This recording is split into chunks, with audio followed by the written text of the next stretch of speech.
the first impression that they get about your brand is that you're just like coming right out the gate with like a discount code for them. It kind of tells them that you don't really have anything of value to give.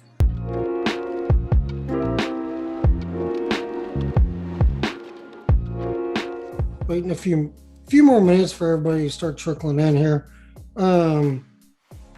Talk to me a little bit about like who you guys are, what you do for Shopanova.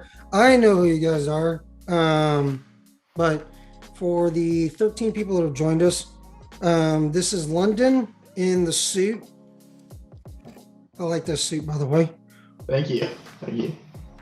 And yeah. then, Go ahead. Sorry. No, you go ahead, London. Go ahead, bud. Oh, I was just gonna kind of jump into a little bit about me. So I'm in work. I work here at Shopanova. I've been working here for about a year. I love it. I've been in the e-commerce, digital marketing, like direct to consumer kind of space for about 3 years now. I've worked with clients that sell like wristbands to clothing to, basically everything you could think of. There's some niche that I've like spent money in or tried to sell a product in. So that's kind of me. Super passionate about e-commerce for sure. Cryptocurrency, just a pretty techie guy. So yeah. For sure. And then we got Nada. I said that right? Nada. Okay, cool. So tell us a little bit about yourself. So I'm Neda, and I am an ad strategist here as well, same as London. I've been here for almost a year. I've been working in Facebook ads and e-commerce, like that whole realm, since about 2015.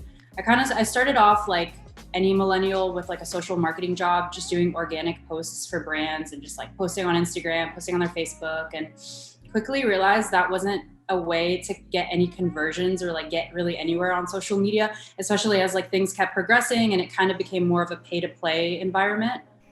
So I got into Facebook ads, like actually media buying around 2017. And I'm obsessed with it. I really love it.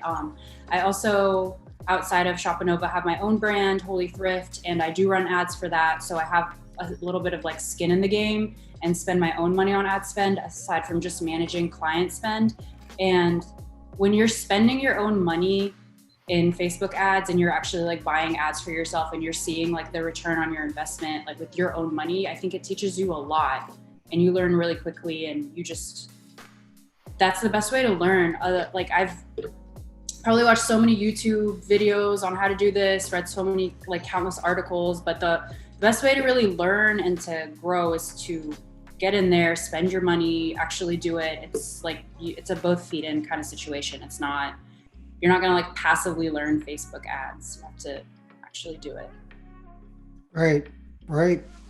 And for those of you that are just tuning in, we've got London, we got Nada on here, and I am the Chief Marketing Officer for Shopanova. My name is Nathan.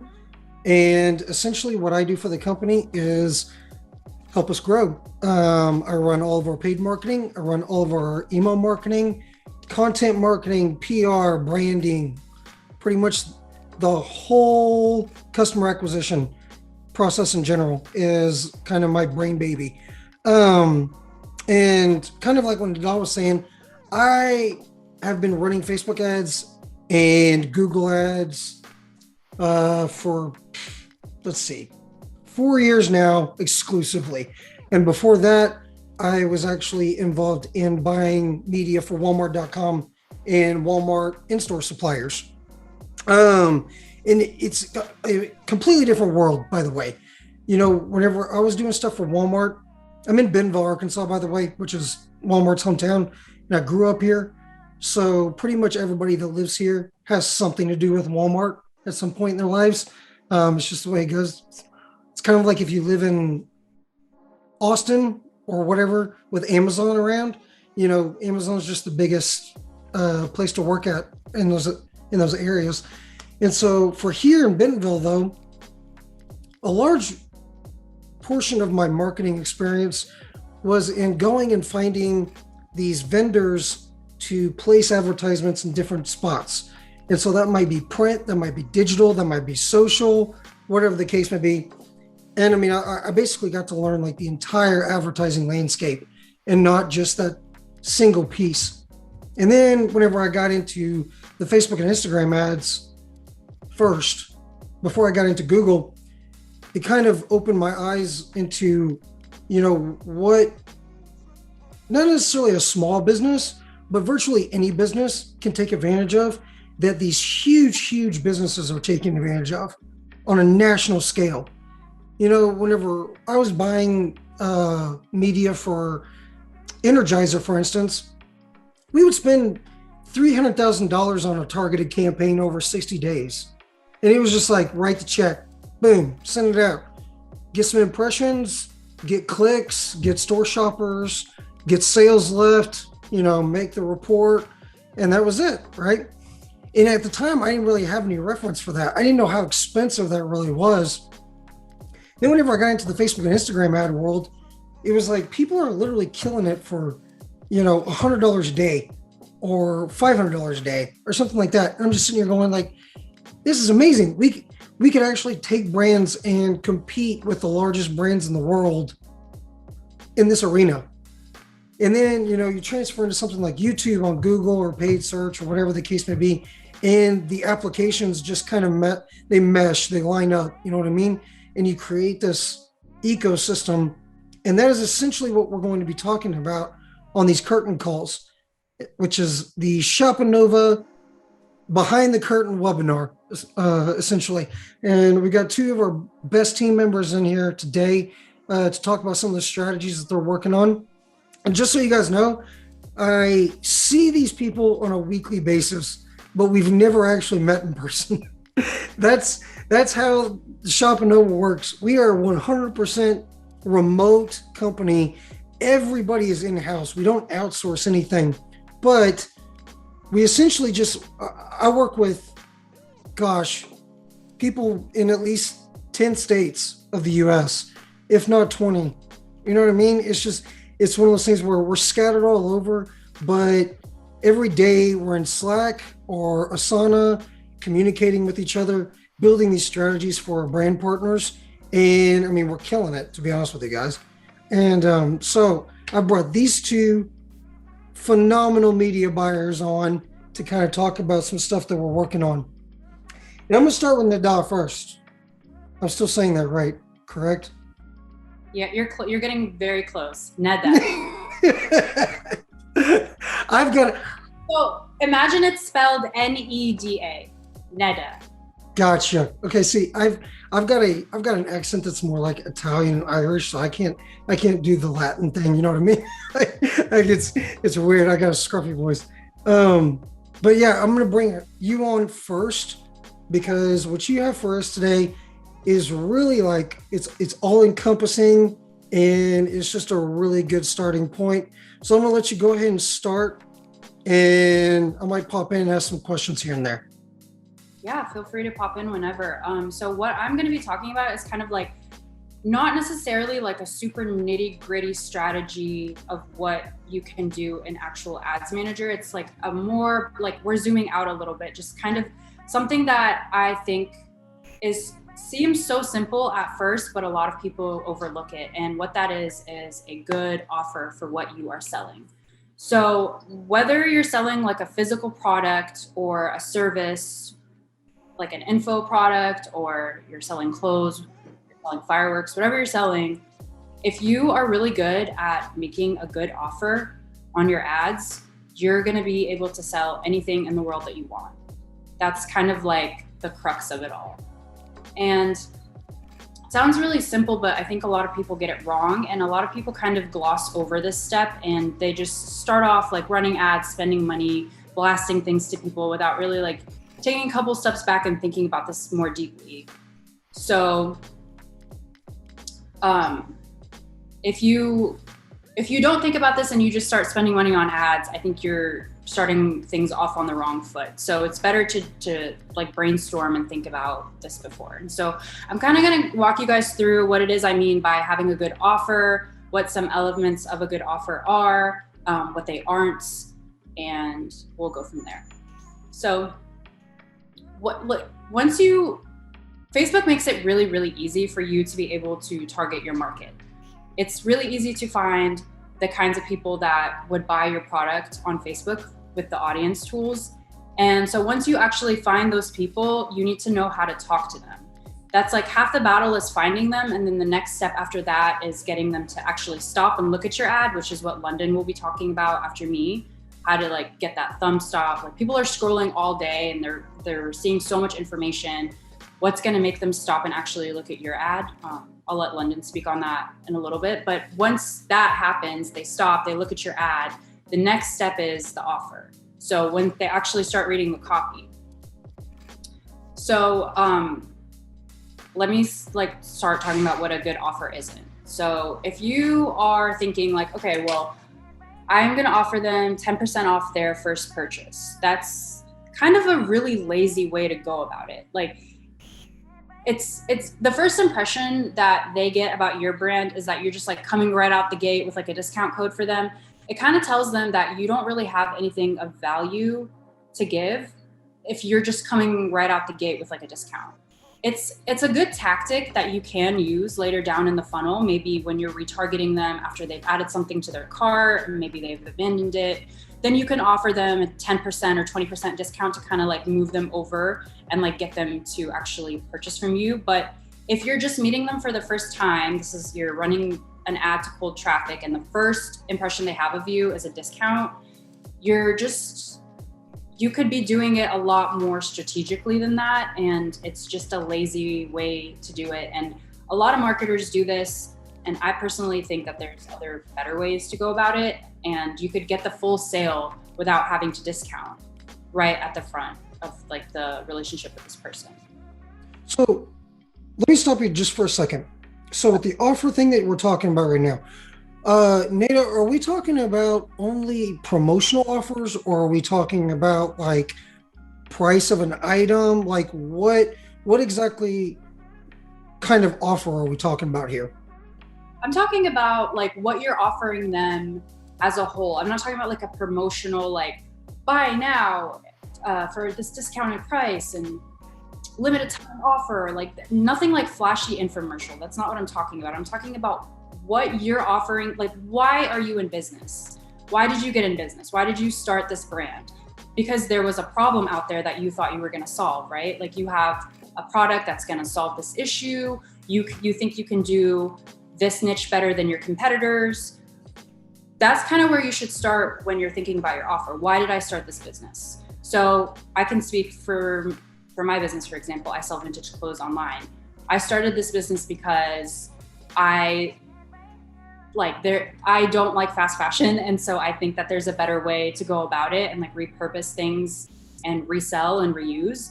So what I'm offering is a sustainable way to shop at a good price point and one unique items you're not going to find anywhere else. That's what my offer is. So it's kind of like the elevator pitch for your brand is what I mean by that. Okay, cool. So, what's the difference? Let me ask you this. This is something that I get a lot whenever, whether it's an info marketer or it's a physical product, e-commerce store. What is the difference? What is your opinion on the difference between offer and price? Well, I think if you have a good offer and it's an irresistible offer and it's something people actually want, people aren't really going to care about the price. People aren't really like rational. Like when you're buying something, it's not this rational, well thought out decision. It's kind of like an impulse. And like for instance, if your car is, let's say you blew out your tire and you're on the side of the highway and you need to call AAA because you need a new tire so you can like get moving and get to the next place you're going. Are you really going to care if they charge you $200 or if they charge you $400, or are you just going to fork it over because you need it? Like the price, if you take the time to really make a good product and craft a good offer around that product, that's why people can sell online courses for like $5,000. They're literally selling you a course with a whiteboard in the background and them just talking. And because they have created such a good offer and they have sold you like, you need this will change your life. If you take my course, I will help you take your business to $100,000 a month. and they've crafted that in such a way that they completely understand you and your pain points, you're like, okay, well, $5,000 to buy this course that's going to help me make $100,000 in my business every month seems like a no-brainer. Sure, I'll pull out my credit card and pay it. So that's kind of what I want to like talk about. Like, you don't have to price your stuff super cheap so that people buy it. You just have to make a really good product, and you have to be able to communicate to your target audience why your product is better than the other products on the market and why your offer is better. Awesome. And so just so you know, if you're attending this, there's a Q&A section where you guys can put your questions, and us three are going to be able to pop in and answer those questions through the chat. We also have a live chat, just so everybody knows. But I'm super interested in what Nate is talking about right now, because I know that you have a systematic way of figuring this out. There's like, let me see, I've got this down, like 3 things or something like that. There's like 3 things that you have to have. Get through that, please. So there's 3 things you need to be super crystal clear on when you're going to think about your offer. So first of all, you have to you're like reverse engineering what your customer is thinking. So you're starting at, you need to understand who your customer is. So what are their pain points? What are their objections? What are like that? You're crafting your offer around their desires and their insecurities, their problems. Then it's not about you. It's not about like, oh, I made this thing with my mom and we're a family-owned business and we've been in business in Arkansas for 30 plus years. And that's cool, but nobody really cares. People are kind of like, what's in it for me? So what? Like, I'm seeing this ad. You're interrupting my social media consumption to show me this ad. So why should I care about this? You have to kind of like, they're the focus of it. And so that's where you start off. You start off with your customer and what they're thinking. The second thing you should be crystal clear on is your industry. So like, you want to know the general price point of your industry and like what people are pricing these products at, how good are the products, just an overview of the industry that you're in. I mean, that's just business 101. You should just know your niche.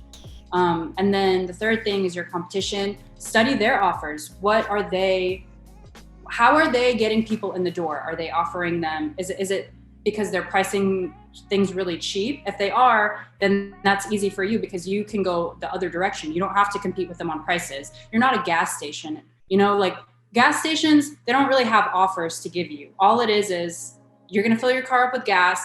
This gas station costs $2.80 a gallon. That one costs $2.79 a gallon. So you're going to go to the other one. That's not you. So you don't have to think that way. Right. You can price your stuff more expensive than your competition and still win if you have a better product and if you have more value to give your customer. So that's the third thing is understanding your competition, understanding their offer, and finding the holes in their offer that you can fill in and do better than them. And so the way that I like to do this is with a good old-fashioned SWOT analysis. SWOT. Strengths, weaknesses, opportunities, and threats. Right? What are the strengths of your product? You have to know your weaknesses. Those are the internal things, strengths and weaknesses. Those are internal things that you can control about the product, about your messaging, about your marketing, right? The externals are the weaknesses and threats that you're facing. And that's where you're talking about your niche, your competition, your pricing, all that stuff. Like it's external stuff that you've got to be aware of. And so I love the fact that you just laid that out because, I mean, that's an old school tactic, right? And it still applies. That's something that when you talk about those $5,000 courses, I've actually marketed those. I've actually sold those for people, okay? And it's one of those things where it's like, everybody comes out with this new way of thinking of, it's an old concept that's been around for generations, right? So I love that. I love that you talked about that. Let's take it a step forward and talk about like, what are some steps that somebody can take to nail these 3 things down? What are some tips? What are some tricks? Yeah. So one of the most like easy old school ways to do it, like you don't have to reinvent the wheel, just talk to your customers. So, you can, if you have like pop-ups in person, talk to the people that are buying from you. If you already have an existing customer list, email people like one-on-one and ask them like, what is it that you like about our product? Why did you buy from us? Like, just like open a thread of communication with the people that are already buying from you, because that's like a wealth of knowledge right there that you can tap into. And maybe you can get some more insights and like some blind spots that you didn't know before.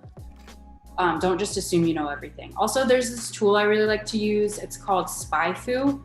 It's a keyword research tool, and you can get on there and you can type in whatever your product is or your niche, and it shows you what people are Googling around that topic. And that kind of gives you like a deeper insight on like what questions people are asking about these products and how you can answer them. And it's like there's just a lot of information out there, and people are very like, read your competitors' reviews too. Like, that's another way, like maybe see what people liked about their stuff, what they didn't like. Just do research. The point I'm trying to drive with this whole topic is like, don't just skip all of this stuff because you think it's irrelevant and it doesn't matter, and that you're just going to get in there and you're going to make awesome audiences and you're just going to blast it out. Do the background work of like your market research and really understanding what holes you can fill in, and that will make and then once you do start running ads, it's going to be like an autopilot thing where it's just, if you do the work up front, it's going to make your ads that much more successful. Absolutely. So yeah, like I'm saying, like once you understand this, it just will get a lot easier. And then there's a couple elements of what a good offer, like what all goes into a good offer. So the first thing and the most like important thing is your business is not going to go anywhere if your product or service is not genuinely a good one. So that's why like dropshippers, like they come in, they make a lot of money, but then they're not really around for longer than a year or two. It kind of just, it's like quick money is not going to last. It's not a sustainable thing. And if you're in this because you want to build an actual business that's going to last 5, 10, 20 years, you need to have a good product. You're not going to ever have a good offer without a good product. And even if you make the best Facebook ads in the world, you have the best creative, people click it and you convince them to buy it. Once they actually get the product and it's not what they thought it was going to be, they're going to tell people that it sucked. They're going to write horrible reviews. The word of mouth is going to it's just not, you're not going to get anywhere with a bad product. So that's step one of having a good offer. Actually have something that's going to bring someone value. The second thing is you need to be crystal clear with your copy. So when you're actually going to write the ad, don't use big words, like just write like how you're talking. Write like a second grader can understand what you're selling. Don't use industry specific jargon. Even if you're selling a really sophisticated, like upscale thing, you don't want to, like, even think about like political speeches. The most successful ones are the ones that like are super dumbed down, that a fifth grader can understand it. So think about your ads that same way. Just be super clear and keep it short. The third thing is you're gonna address objections. And you can go like, you can do a little bit of this on the ad level. Most of the objection addressing is gonna be on your landing page. Like once you actually get them to your website, you can go more in depth. But usually the general rule of thumb is the more expensive the product is, the longer your objection handling is going to be, because they need to kind of be like convinced more if you're asking them to spend like $1,000+ rather than like a quick impulse buy. So you're going to just like put yourself in the shoes of your customer and think, how can I address their objections? So like, for instance, like a really easy way to do this is to offer 30-day money back guarantee. So if they get it, they don't like it, it doesn't fit, whatever, they can return it. It's a risk-free. That's like one example of. For clothing brands, especially, I love the free returns. Like if it doesn't fit, you send it back, you get one, in your size or whatever the case may be, because especially like in online store marketing and in e-commerce in general, the consumer is largely, kind of ignorant to the product. They can't see it in person. They can't touch it. They can't feel it, right? They can't try it on. So, I mean, there's this really big disconnect between the personal in the personal selling arena, right? And so that's kind of, something that we've been working on, is crafting these personal selling funnels that kind of show, how stretchy a shirt is, or, if maybe it's a drink or anything like that, just to be able to show the actual product live. You want to see like texture, you want to see something that's tangible through the screen. And so, I do love like whenever people have those offers of, free returns and free exchanges and all that stuff, because it might be a little bit of money out of your pocket for shipping, but it's something that it's going to keep that person coming back. And, once they get that product in their hands, like you said, if it's a good product, we're getting a repeat buy, right? And that's what we're always striving for, is those repeat buys. We like cost per acquisition is a great metric, but it's acquisition. It's literally the first purchase, right? And that's not the end of the story. The rest of the story is how many purchases does that person count for throughout their lifetime, which is the lifetime value of a customer. And if you can compare your cost per acquisition to the lifetime value of a customer, then all of a sudden you're going to be extremely more profitable than you actually thought you were, right? So, it sounds like the offers and the tangible pieces that you're talking about that people are throwing out there could also, have an effect on not only their cost per acquisition, keeping that down, but also in the lifetime value of that customer, right? Yeah. So keep going. I was going to say, I know, I've talked to people who won't even shop on a website if they can't return, specifically with clothing. That's actually something I'm battling myself, because I don't offer returns, because it's just really annoying to have to do the chargebacks, and it's just a lot of math, and it's a lot of work on my end. But if I do offer that, then I'm taking the risk in my hands, and yeah, it's a little bit of work on the front end, but I know I'll get so many more sales if I just take that risk off of them. If it doesn't fit them, they can return it. I would get way more sales. But yeah, the lifetime value, it's an important metric. I forgot what I was going to say. I was going to say something else, but I forgot. It's okay. the pretty much, I'm just trying to say, have an outrageous guarantee that even if it's more work for you, initially, it's going to pay off in the long run. Because at the end of the day, all of this is a long game. This isn't a quick money, get rich quick scheme. You're building something that's going to last for a decade. So the upfront work of it is going to be a lot, but it's going to pay off in the long run. For sure. Now, talk to me a little bit about the theme for this curtain call is creative. So talk to me about how the creative comes into play with these offers that you're talking about. How can we take somebody from top of funnel through the middle of the funnel and all the way into the bottom of the funnel with our creative kind of driving these offers? Yeah. Oh, go ahead. Oh, no, you're the creative king, so go ahead. London's got some very specific stuff for us in a little bit, for sure. Anything, or I'll just jump right in then. So creatives, now more than ever, are just super important.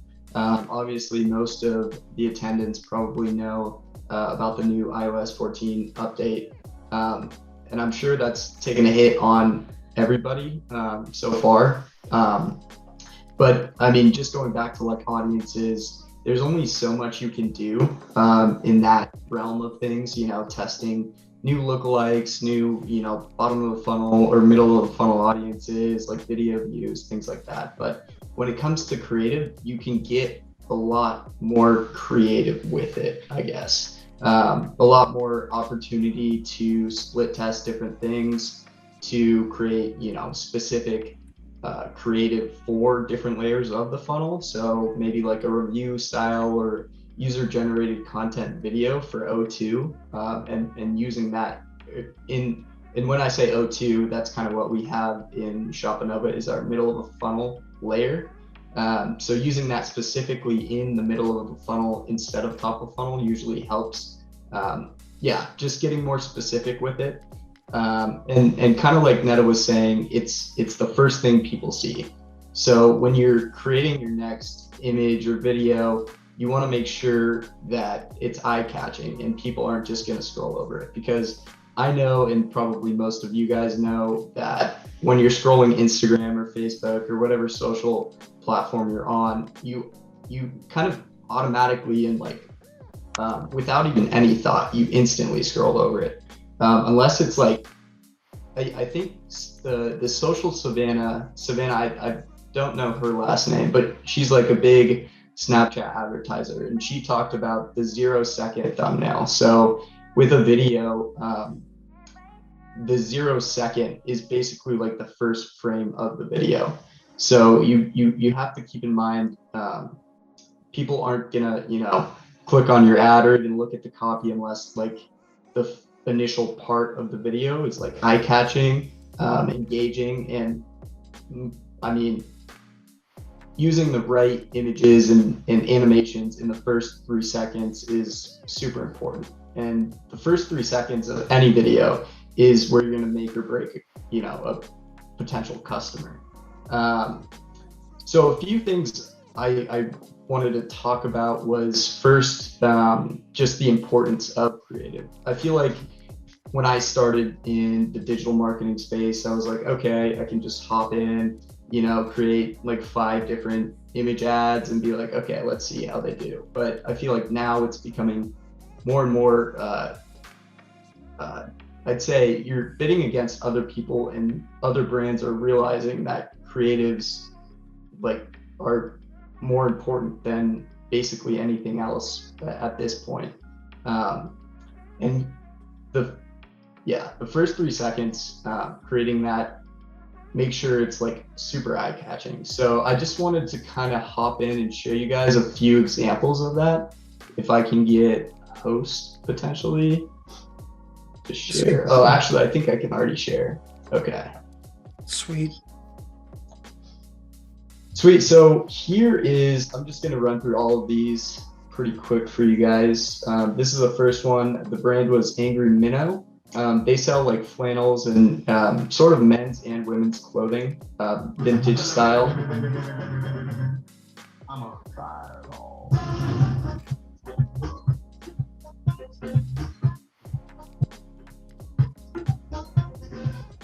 So yeah, with that one, the first 3 seconds, basically kind of showcasing the product. So it's a Fireball. They got specific licensing to use Fireball. So I just stacked 3 different images in that first 3 seconds and kind of transitioned those images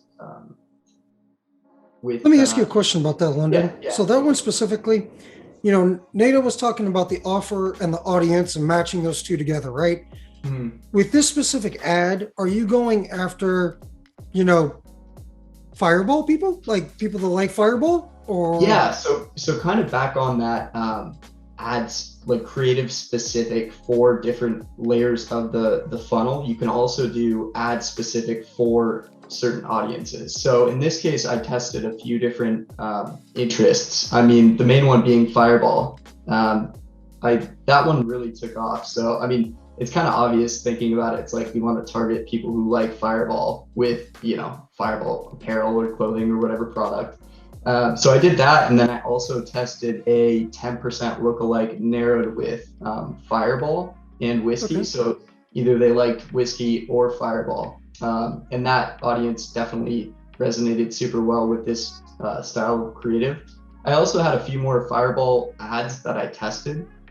With videos, you gotta understand too, like different accounts and different products perform differently with videos or carousels or images. So I'd say videos are really great, but you also want to test, images or the other format creatives, because, an image could do 10 times better than a video. You just have to get creative and make sure you're testing these different formats. So yeah, that was the first one.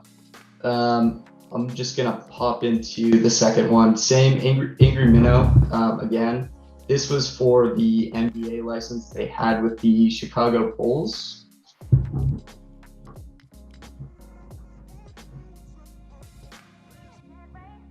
I see, that's perfect. Like, if you're a Chicago Bulls fan, I mean, what speaks to you more than those four guys, right? Yeah. Yeah. So I mean, it's the first 3 seconds you saw that little. It starts black and then it showcases like different players There you go, on right that there. team in the past, and then it kind of showcases the product. So I think this ad did really well. Also because I was targeting, you know, the Bulls interest audience, married with a few other things like lookalikes, etc. But yeah, the first 3 seconds really does matter, and not necessarily showcasing the product first might be a good idea, just because there's other things you can use asset wise. Like, you know, in this case, it wasn't a product. It was just pictures of the players in like this cool kind of dynamic format where, it, you know, if I like the Chicago Bulls, this would grab my attention, and then it goes into the product. So it's kind of like content that isn't really super salesy. Like with other, I feel like bigger companies, you know, like Apple. Actually, Apple does a really good job. Some of the bigger companies have like super salesy, and they automatically know that it's an ad. Whereas I try to get kind of outside the box with the first 3 seconds, and try to think, what would people who like the Chicago Bulls, for example, what would they want to see in the first 3 seconds? So that's kind of my thought behind this one. And then actually, yeah, go ahead. On that last one, London, real fast, I do want to point out, you know, like what you said about kind of making a video or an image that relates to the audience instead of throws the product in their face. Mm-hmm. You know, it's something like, in my opinion, Nike does a really good job of that. Yeah. Because everything Nike does is it's geared towards the athlete. It's not geared towards the shoe, right, or the shirt or the pants. It's the athlete, right? That's exactly what I love that for sure. Yeah. Sorry, yeah. man. No, it's definitely, it's super important to like think, how do I create engaging content rather than a purchase straight out of the gate? Because that's where your warmer layers of the funnel come in.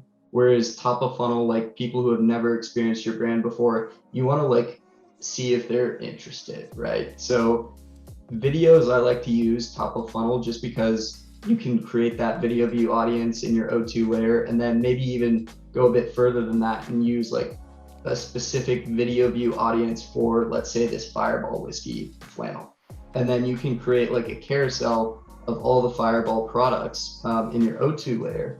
And then they can scroll through and see the products after they've shown a little bit of, I wouldn't say purchase intent, but that they're interested at least. So that's where like layer specific ads really do come into play. And then I'm just going to show you this one, which is also Angry Minnow. I see that, dude, just that little subtle crack in the beer thing. That right there, that little image of the beer pouring, like, you know, if you're a beer guy, if you're a Pabst guy, you know, that speaks to you, right? Right. Oh, definitely. And yeah, I just think the first 3 seconds really do have a huge impact on your video in general. You could have like a totally bomb video, but if the first 3 seconds is just like an image, or, you know, something static where it's not like moving or animating or eye-catching in any way, people are just going to drop off because they've seen that style of ad way too many times. You know, what's it worth to them to look through, you know, watch a video where the first 3 seconds is just a plain image, you know? So wait, I don't mean to interrupt you, but go ahead on your 3 second thing, because you've said the 3 seconds like a couple times, like, so just to like emphasize how important that is, the fastest growing social media app right now is TikTok, and TikTok, it's like the first 1 second. So it's it's that 0 second thumbnail. So people are, their attention span is just getting smaller and smaller. Shorter and shorter, and it's going to just get more important to like grab their attention like that first second. So yeah. Definitely 100%. So yeah, those are just a few of the ads I've created in the past. They've done pretty well. And that's kind of what my other point is being able to create these videos. It might seem to you guys like, oh crud, this, like, I can't create one of these videos, but in actuality, it's not that hard. Utilizing the right platforms for sure will definitely be super helpful for smaller branded business owners. I feel like where they might not think, oh, I can create these on my own. I need like a full stack creative team or whatever. But they can use, like, Canva is a great resource. Canva's been pretty big lately with our team. Like we utilize Canva on a daily basis for new ads, different style content. It's just super easy to use. And whereas with me, I've used the Adobe suite in the past, and I've had a decent amount of experience. I wouldn't consider myself an expert, but just over time, I've kind of gotten better and better at that. So if you're not like a premier Photoshop expert, you can get started in the Adobe suite. It might seem like crazy and like super hard, but after a couple of weeks, you're gonna really get the hang of it. And with the tools and everything, most of those tools you won't use. It's just gonna come down to like, what type of content are you going to be producing on a daily or weekly basis? And then after you get the hang of that, it becomes super simple and super easy and less time consuming. So Sure. So London, Nick has a question. He asked, those three videos that you showed us, are those top of funnel ads? Yeah, so I used those top of funnel, and then I retargeted with the same video and then an image and a carousel. The carousel did the best, so I phased out the image and video and just left the carousel on in the O2 layer. But yeah, those are mainly top of funnel creatives. Gotcha. Yeah. Nada, anything to add on that strategy specifically? Like, top of funnel, middle of funnel, bottom of the funnel. You talked about offers, and then we talked about some, specific creative examples with London. Like, how do we take that offer through the different layers of traffic?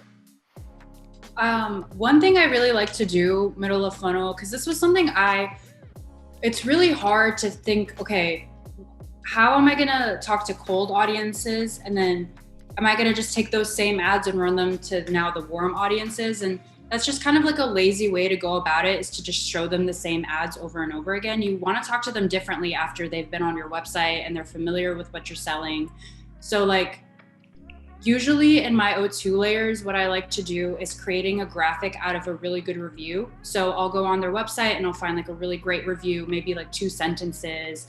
I'll take whatever font they're using on their website and find a still image and stick that review on the still image. And the cool thing about Facebook now is that you don't have the text limit that you used to have. It used to be you could only have like 30% of the image or 20% Right. of it just be text, but now you can have as much text as you want. So in O2, I really like to show reviews. I don't like to really run reviews in O1 because they don't know you, they don't know what you're selling, they don't know anything about you. It's not a great way. Like, nobody cares about the review if they don't know what the product is. But after they've gotten familiar with the brand, then they want to know, okay, well, you think you're awesome, but what do other people think about you? Are other people validating this offer? Are they echoing the things that you're claiming? If you're selling jewelry and you're saying our stuff doesn't tarnish, it's really high quality, do the reviews say that as well? So I try to find, whatever the offer is, I try to find reviews that echo that and then use that in O2. Definitely, for sure.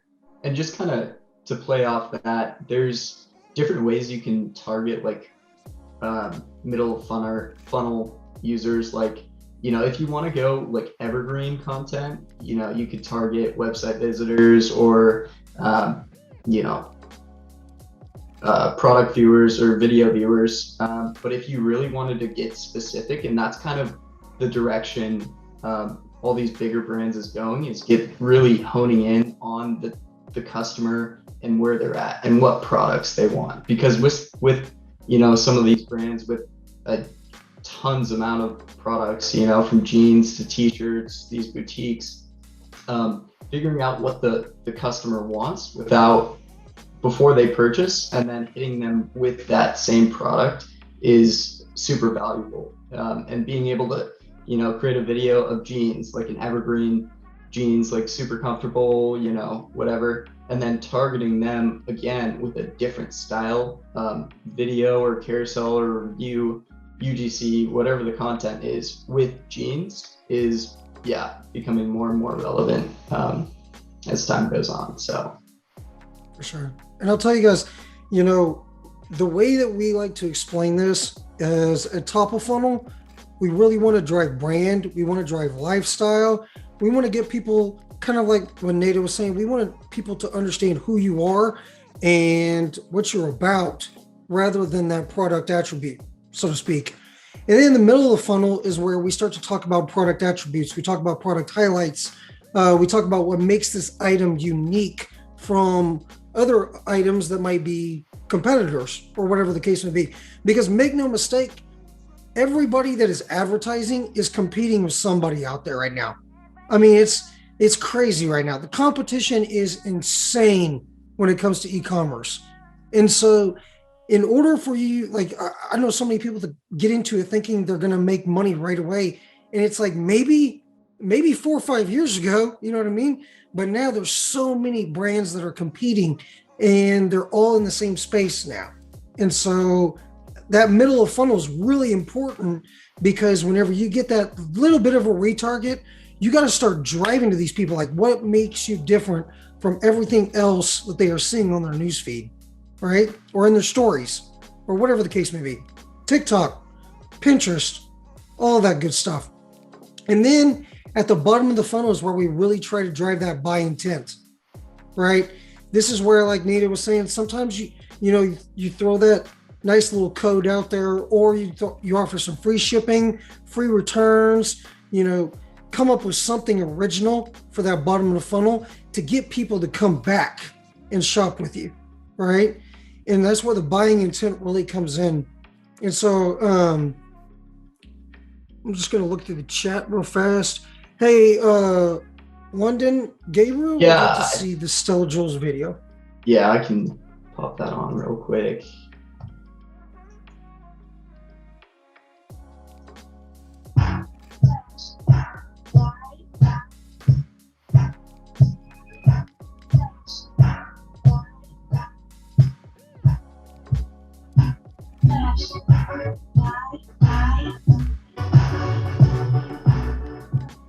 So yeah, basically pretty similar to the other ones.